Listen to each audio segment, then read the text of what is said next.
Suddenly I heard a voice behind me, an old woman's voice. Maybe because I didn't even know where the voice came from, but maybe because I was too scared to even notice that there was a house like inside the bush, super occupied with different thoughts. What if they come and kill me in the midnight? What if I die here? Will my mommy know where I am? All those kind of thoughts. If you found the one, you should never give her up. I think it's the way life changes when in love, yeah. So hi guys, welcome back to my channel. If you are new here, thank you for joining me, and if you have been subscribed to my channel, thank you for always dropping by. I love you. So in today's video, I'm going to be sharing a story with you guys. It was difficult, but like I remembered and I was like, I have to share this with my subscribers, because like it was like a really terrible experience, and I felt like I was saved. Because like remembering yesterday night, I was even crying, because like if no one actually had come to save me, I would have died. Like I would be no more today. So guys, I want you to listen to the story till the very end and let me know what you think in the comment section. Let's dive right into it. Okay, so what happened was like at a point I did pre-degree at FUNAB in Abeokuta. So I think I was done with my pre-degree exam and I wanted to write JAMB. I remember telling them that I don't want to do CBT because I was freaking scared. I don't want to do CBT, I want to do PPT, blah blah blah. And out of all my friends, I was the only one that registered for PPT. So my center wasn't where I could go to on the day of the exam. I had to be there a day before because my exam was in the morning. So I had exam a day before and I had to go home and then go to my center to sleep over. So I got really late. That should be my first time, because like I go home late around evening, and the kind of home I came from, anything past 7 is already late. Like you can't go outside again. But like I go home around 4 and did everything I was to do, packed my bags and rushed to the park. Bear in mind, I've been to this place where I was supposed to write my JAMB. I've been there before because that was where I wrote my first JAMB. I was very, very sick, so like I failed it, so I had to write it the second time. So I got to the park. I waited for almost 2 hours. I was the only one in the car, and the driver was like, he does not think if he's going to go to that town again, because like passengers are not coming. That should have been my second time. I was like, what am I going to do? So I called my mom. My mom was like, I can't miss the exam, that I have to look for another way. So I had to go to the express road to take, they call it Sole. So I had to go to the express to take Sole bus. So I eventually got a bus, but in the bus I think we were like 2 female and like the rest are like Malams, Hausa and all of that. So I got into the bus with the mind that I just want to get where I am going to write my exam, and by now it was already around maybe 7 p.m. or so.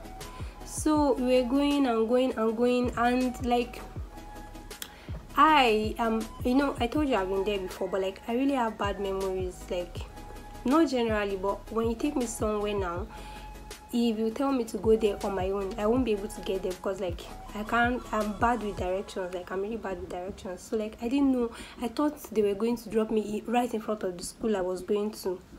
So because the last time I went there, they dropped me right in front of the school I was going to. So I was expecting the bus to drop me right in front of the school I was going to.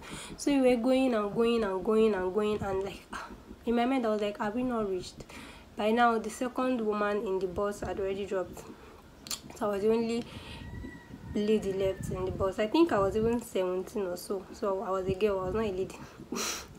So the bus eventually stopped and it was like, have I not reached where I'm going to, that he has already passed this last bus stop, blah blah blah.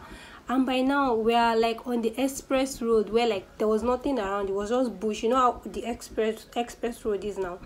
bush in the front and bush behind me, like, so there was nothing. There was, everywhere was dark. It was already late at night. I think by now it was already past 8 or to 9, and me, I was already freaking out because like anything past 7 I don't go out. So it was already 9, and I'm there wondering, okay, is this man going to drop me here? That okay, I'm going to this particular school, that's where I'm going to. I actually told him before entering the bus. I was like, I have to come down, it will take me where he's going to, blah blah blah. And I'm like, please sir, I have JAMB exams tomorrow morning and I need to get there this night. I don't really know the way. He just didn't even answer me. He told me to get the hell out of his bus.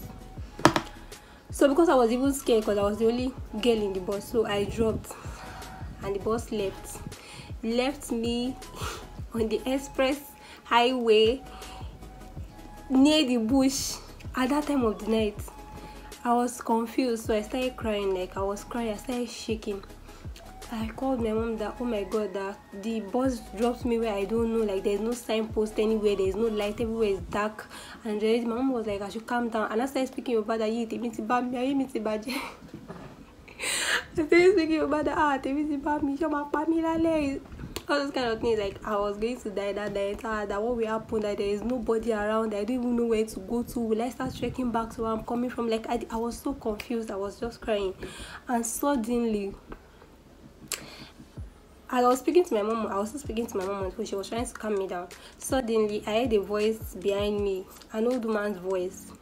Maybe because I didn't even know where the voice came from, but maybe because I was too scared to even notice that there was a house like inside the bush. You know, all these small houses, they usually, when you're passing the express road, all those houses that they usually build, all those mud houses by the express road. Maybe because I was too scared, or like I was already too scared, so I couldn't notice that there's a house there. So I heard the woman's voice. She was like, "Omo mi kilo shele da ti oni baya ye oni baje." Like, she was like, what's wrong? That what happened?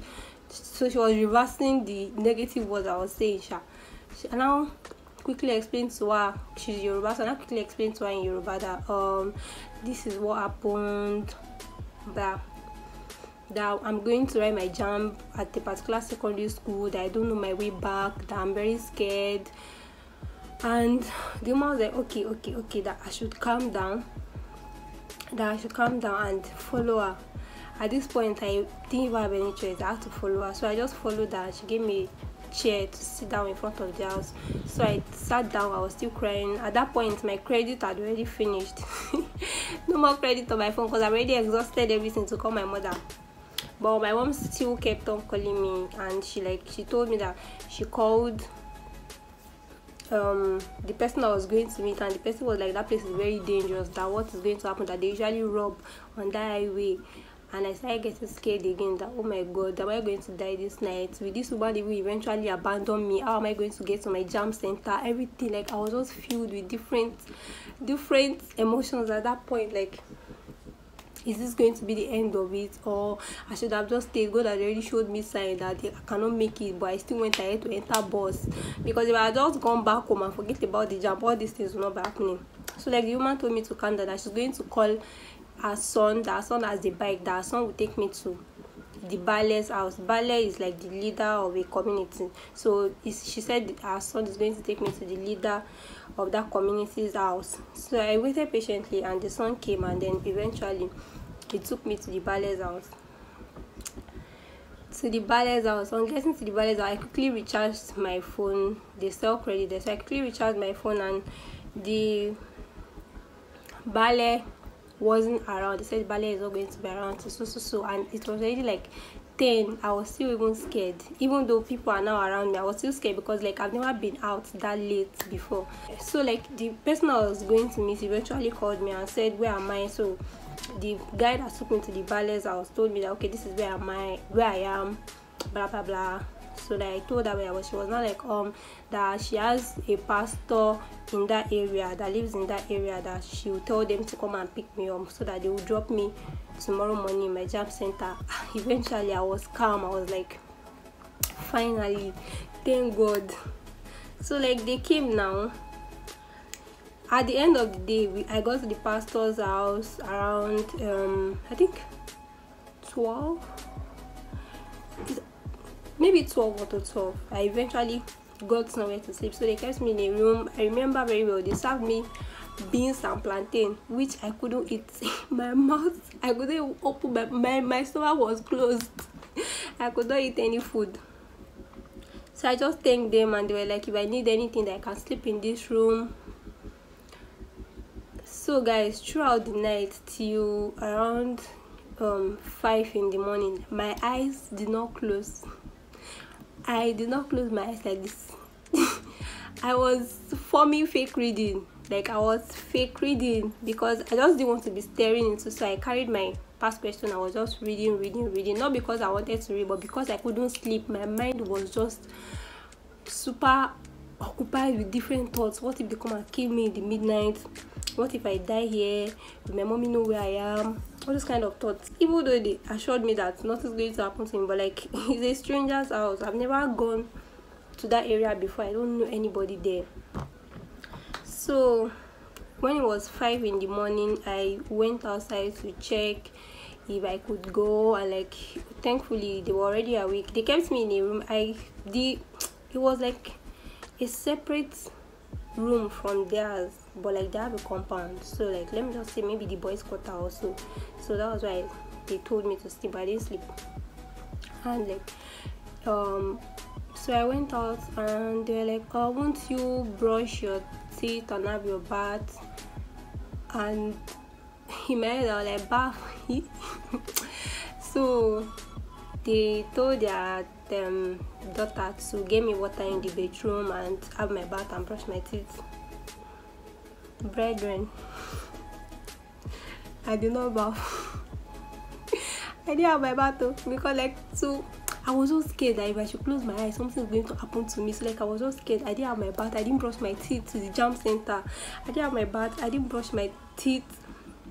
I prayed without doing ablution. Like, my mind was just everywhere. When it was 600, I told them I want to start going. I said that I can't go by now. Like, I won't get bike to take me to the school I was going to. So I was just chilling. I just wanted to leave that area. I just wanted to get to that school where I was going to, because I was very sure of that environment. I was not settled because of the environment I didn't really know them. So I wasn't settled at all. I just wanted to leave that environment and like be in that school already. So they were like, I should chill till around 7. I think my paper was for 8 a.m. or 9. I'm not sure. It was jump. So I eventually got to the school without brushing my teeth, without having my bath. But that wasn't my main concern at that point. At that point, I just wanted to write the exam and go back home. So getting to the center, I thought that my troubles were over. I thought my I don't even know, like, I thought my troubles were over. I didn't know that I was just about to start. So like, I got into the exam hall. I got into the exam hall. They gave us the jump calculator. It was like a math set. In it, there's eraser and pencil, and I think sharpener. But I went along with my pencil and my scientific calculator. So my combination was, I think, maths, chemistry, physics, and English. So I started my exam. I just wanted to quickly finish and leave there because I was not comfortable. I've not had my bath. I had not brushed my teeth. I couldn't even talk to anybody. I saw my friends. I was just like. So now the external invigilators came and they were like, if you are not using the jam pencil and the jam calculator, get up. Gang. Another wala. So I stood up and they told all of us to go outside, and like they were shouting and they were just so strict, and they were like, this will be the end of our paper. They are going to delay us. They are not going to allow us to write the exam. Blah blah blah. That why are we having contrabands inside the exam hall? At this point, I'm like, what the heck? Who did I offend? Like, who did I offend? Why am I facing all these troubles in the name of writing jump? Like, all this trouble. First, I got lost. Second, they are going to delay me from writing my exam. So I started my cry number 2. At this point, I was already having a headache. I had not eaten since a day before. I had not brushed my teeth. I had not had my bath. like I started crying again because like I cried the previous night, so I started crying again. I was already having it. I was just crying like as if I was the only one they delete. I was just crying like, what is all this happening to me? Oh, so like one old man was passing. The old man was passing. It was like, what happened? I think it's like their organ. I don't know his position, but like it was very old, and like they respected him. Was respectable. They respected him, sha. So he told them that you shouldn't stop us from writing the down, that they should just collect the pencil that's not for jam that we are using, and they should collect the calculator also. So like, and we should return back to our exam, so we're gonna finish our exam. So he released us. They released us, and like we went back to the exam. I was like, finally I'm going to write this exam. So I wrote the exam and I went back home. Like finally, like when I got home, I had a warm bath. I was just thanking God, all through, because like if that woman hadn't come at that point, I don't know what would have happened. I felt like probably somebody would have kidnapped me along the road, because I was just lost in the middle of nowhere. Like just dropped me in the middle of nowhere. I didn't know where I was. I didn't know where I'm supposed to head. Like I was just confused. But the woman came, and I feel like she's got sense, because like I didn't even know that somebody's house can be in that area. So like till today, anytime I remember, I'm always praying for the woman, because like she saved me, and I'm thankful to her, because if not okay, so that's not the end of my story. I went back to my pre-degree school and all, and waiting for my results to come out. And at this point, I think the way they marked their papers, they had already improved, because like the results comes out in like after 2 days or so.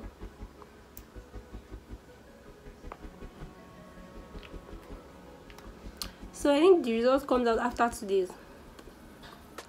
So my mom, I called my mom that okay, the result is out, that they should help me check. I'm so excited. And at this point, I read so hard for the exam. I read so hard. I've never read that much in my life. I read because like I wanted to score 300 and above. Like I read because I even passed my pre-degree very well. I had A. So like, I read so well. Like during my pre-degree, like I was a reader from class to hostel back to class to read till night. Like I was a reader. I was always reading. So I was so sure that I would pass the jam. My mom called. She said she has gotten the was it ticket? She has gotten the card to check the jam results. I'm like, yeah, I'm so pumped. So like my sister called me. She was like, yeah, but so that that I did so well. That mommy want me to come home to come and see by myself that I did so well. At this point, I should have suspected though, but I did not suspect. I should have suspected that something is wrong, because why would she not just tell me my score instead of telling me to come home? And I said okay, that when the show I should come home the next day. So I go home now. They've seen the result. They've seen it. They could have just told me that this is what you scored, but no, they didn't. I got home and my sister was like, let's check it again. That we should check it again. That I passed very well. Behold, I checked again. Guess what I scored out of 400? Out of 400.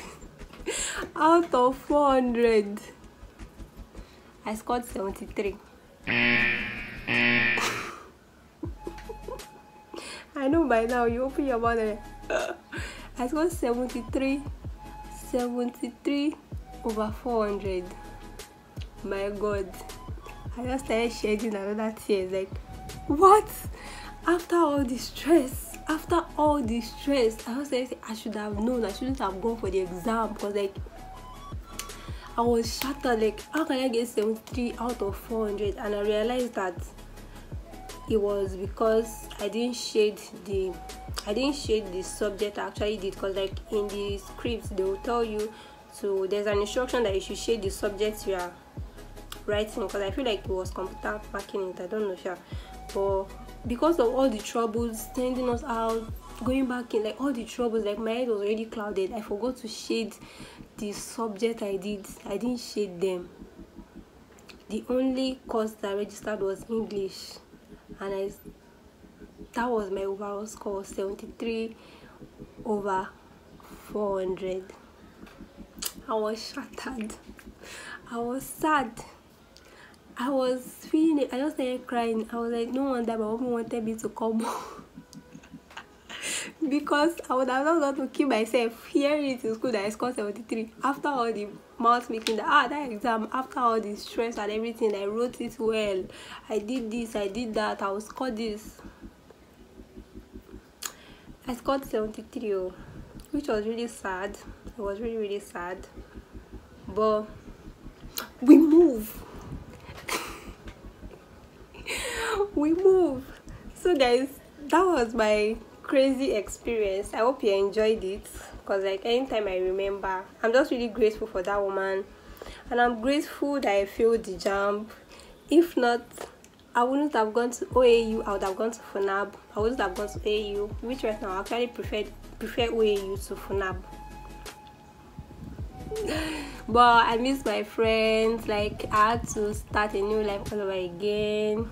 But it's all cool, because guess what? I'm done with uni. I'm eventually done with uni.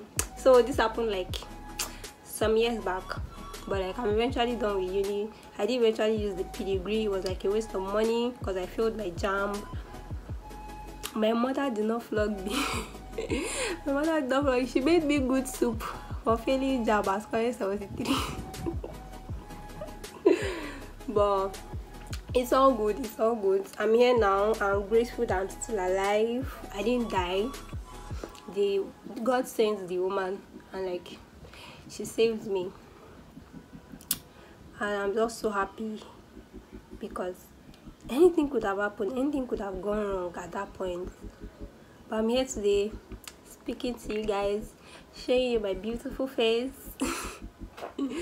I don't know, someday I just feel like God can just like bring me in contact with maybe our grandchildren or our children. Like I can't even remember their face, because it was even at night. I can't remember their faces. I can't remember anybody's face from that night.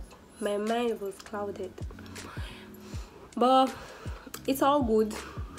It's all good. If I had gone back home, I wouldn't have faced those troubles, and I would have just known that I did not write JAMB, instead of going through all those troubles and coming to score 73 out of 400. But guys, that is the story. I hope you enjoyed it. If you did, please give this video a thumbs up by clicking the thumb button down below, and if you are yet to subscribe to my channel, please click the subscribe button right here. Why do I feel like my cheek is fatter? Please subscribe to my channel. It is free, guys. The red sign doesn't hurt you. Just click it. Let's get to 1,000, guys. And please share my video to whomever you think needs to hear. And I love you all. Bye.